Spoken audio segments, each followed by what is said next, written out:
Okay, YouTube, I'm back again with another unboxing. I just got this. UPS just dropped this off in front of my house instead of bringing it to my shop like I asked them to. This is a JD2 Model 32 tubing bender. Let me get me something to rip this open with. I'm out of breath, forgive me. I was working on a customer's project where I'm building some table bases. So that's what all the heavy breathing is about, and the fact that I'm fat, so that's just part of what you're going to have to deal with. Okay, so here's the manual, assembly instructions, whatever. Now, for those that don't know, these kits do not come with a stand. You have to build your stand, or you can order them with a stand, but I mean, if you're buying a tubing bender, chances are you got a welder. I would hope so anyways, and some means of cutting metal and access to metal, and it's just going to be easier and cheaper for you to build your own stand. So here's a bag of parts, and yeah, this thing does not come assembled, by the way. I knew that before I ordered it.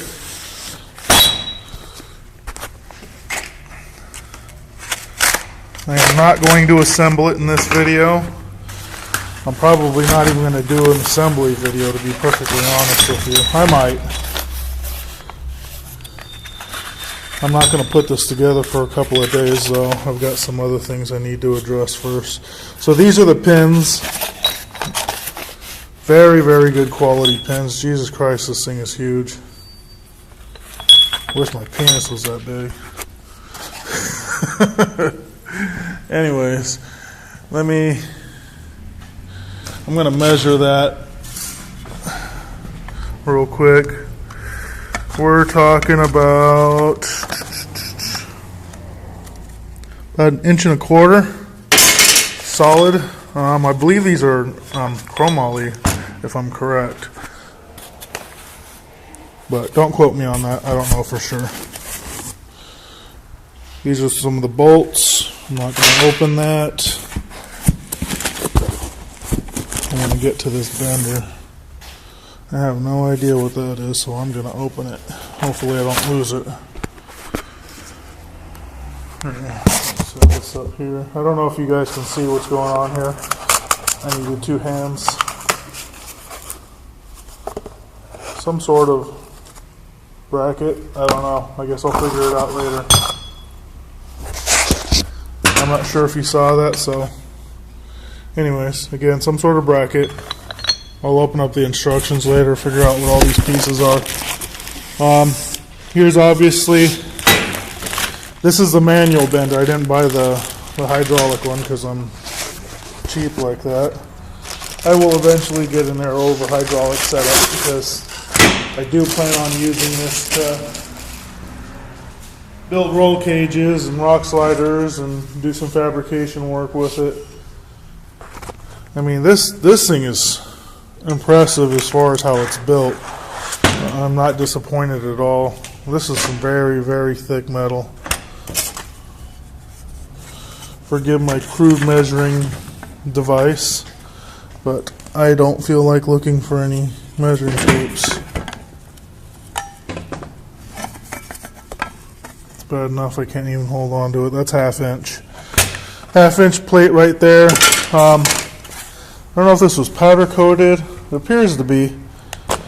It's got a nice, it feels like Teflon, like you would have on a cooking, like on a pan or a pot or something like that. And it's all the way down inside of the tubing, which is nice because you know when you buy some cheap garbage, their coatings and paints don't go down in there. It pretty much stops at any junction. This is the rest of that handle.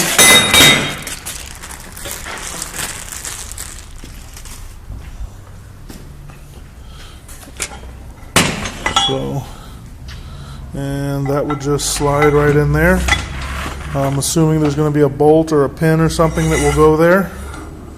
It extends, obviously, because you're bending metal, you need leverage. I'm not going to open these because I know what they are. This, for those that aren't familiar with this bender, maybe I will open it. It is the only one that I've seen on the market that has,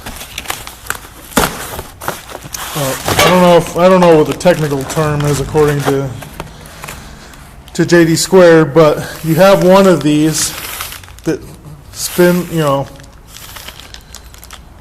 one of these is to use to crank the bender and to bend the tubing. The other one is a anti-spring back. So every time you do one crank with this thing, this other one's going to hold on to it so the bar doesn't spring back on you. So, like I said, JD squared is the only one that I know of that has that. And I'm not even going to begin to try to pull that out of there. These are the arms.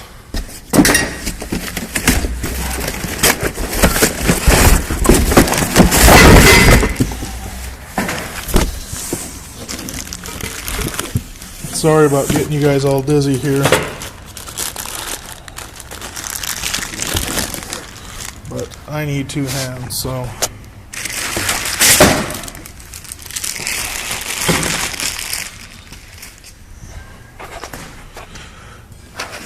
This is impressive. Like I said, this is some very stout metal. Everything I expected is being met. Yeah, I'm not pulling all of this out. This is basically the opposite of this. And then you have these, which are the other arms. There's two of those. Let me draw you a quick picture for those that don't know nothing about these benders and how they work. Find myself a piece of soapstone. There we go.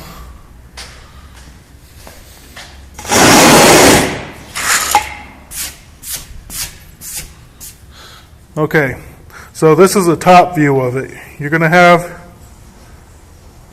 your die like that. Let me draw a bigger picture. You're going to have your die in your degree ring, and you're going to have a pivot point right in the center. Then you're going to have your one bar, and then you're going to have an offshoot, another bar. Excuse me. And then here's your ones with the teeth that hold on to that. Your handle goes here, and you're pulling it this way. Okay, if you guys see that, your tubing slides in this direction. I don't have my die set yet, by the way. I don't know why JD squared sent me the bender without the die set. I don't really care because I'm not ready to use it, but they should have sent it together. Apparently this is common for that company. I don't really like it. They should have just sent all of it at the same time. So anyways, you pull this way, it pushes this arm this way. Your tubing's getting bent around here like that. As this pulls, it's bending the tubing. Basically real similar to this. Assume this is not the handle. Assume this is the arm that the handle is pushing. It's going to pull the tubing around the die like this. This is another bender I have, by the way, but that's for much smaller tubing, electrical conduit, stuff like that. So those bigger, heavier arms, that one right there is this. The smaller arm is the ones I left in the box. This is obviously those ones with teeth. They stack up together, so you're going to have one on the bottom for tension, the one on the top to move the other arm on there. Sorry, I'm not using technical terms. I'm not a very technical person, and I don't care. I'm assuming that the vast majority of you guys that are looking at this video know something about this bender to begin with. Those that are not members of Pirate 4x4, I highly suggest you join that website, pirate4x4.com. If you're interested in purchasing one of these benders, ask them for the Pirate 4x4 discount. They will give you a discount. Unless something changes in company policy.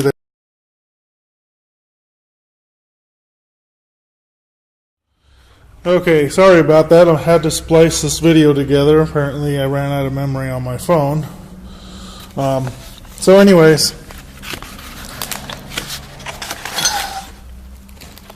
this is what you get when you order this bender.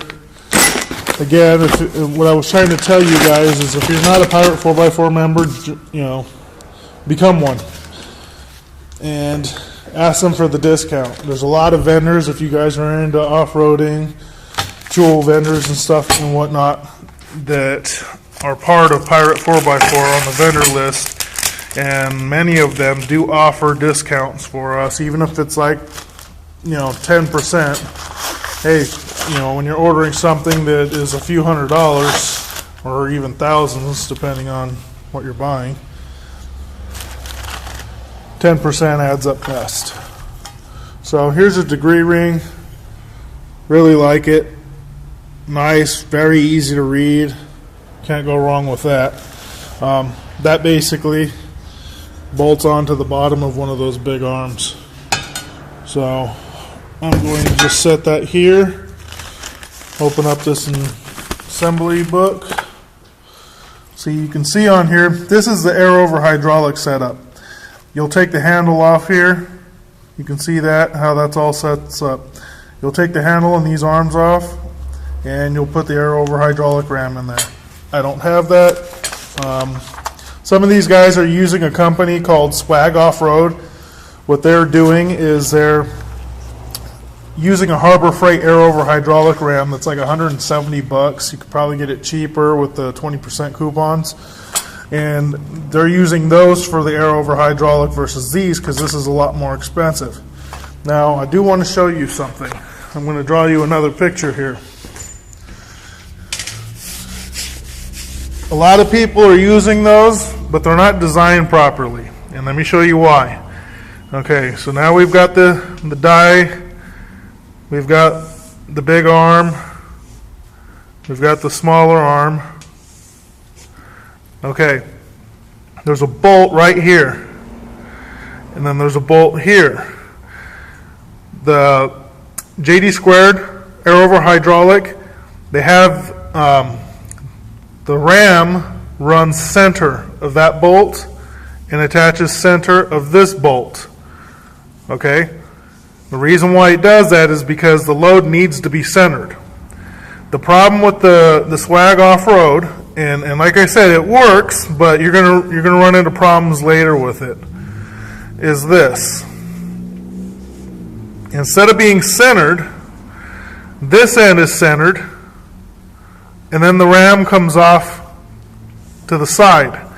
And they have a bracket that mounts to this bolt here that comes out like this and clamps onto the air over hydraulic pump.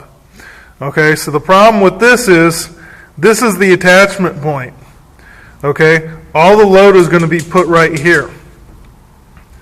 Now, if they found a way to get this to move back in here, it'd be phenomenal. Because all the load's right here, you're going to have a bending effect.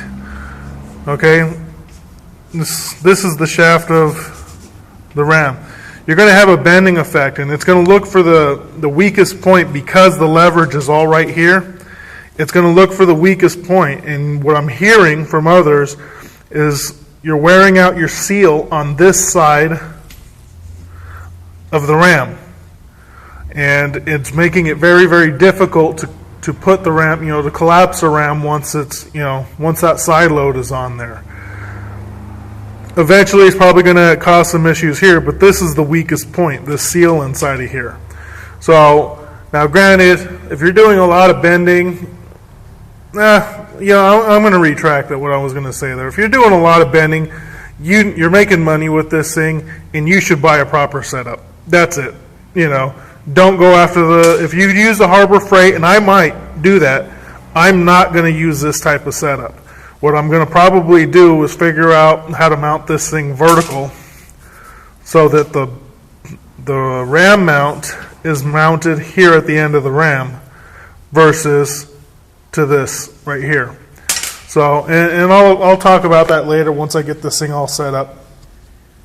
But if you choose to use the Swag Off-Road, they build good stuff, man. I'm not knocking the company at all. They build great stuff. And this is just kind of I wouldn't say poor design. It's just not the best design in the world. Like I said, it works. People are using it. It's cheap. If you need it to get by and you're trying to bend quarter-inch wall tubing, this can do the trick. Some of these guys that are building roll cages and stuff for their rigs or building whole tube chassis might buy one of these benders specifically just to build it. Then they turn around and sell it, and these things have high resale value. So if you're doing something like that, that Swag Off-Road setup is just fine. It'll work. But if you're actually trying to use this for production and put it to use and have it last a long time, buy the proper ram for it, or build a vertical stand like I was saying that I was going to do, where the ram has a different mounting location. So anyways, I'll put some links down in the description box. I'll also put a link to an article on Pirate 4x4 explaining what I'm talking about from the side load. The only issue I had with the discussion on their forum was that nobody really pinpointed where that side load is at. They just keep saying side load, side load, side load, but they're not telling you where. So some of these guys that don't really get it, they're not understanding where that load is being placed at. So I hope my drawing helps you with that, because it's actually putting it on the seal right there. So anyways, like, comment, subscribe, the typical routine. Go check out my Facebook page. Link is in the description. And we will get this set up within, I would say, the next week or so. I got to finish these table bases that I'm building. And then I'm going to get to work, not on this. I've got a welding table to build, and then I'll get this dealt with. So, all right, talk to you guys later.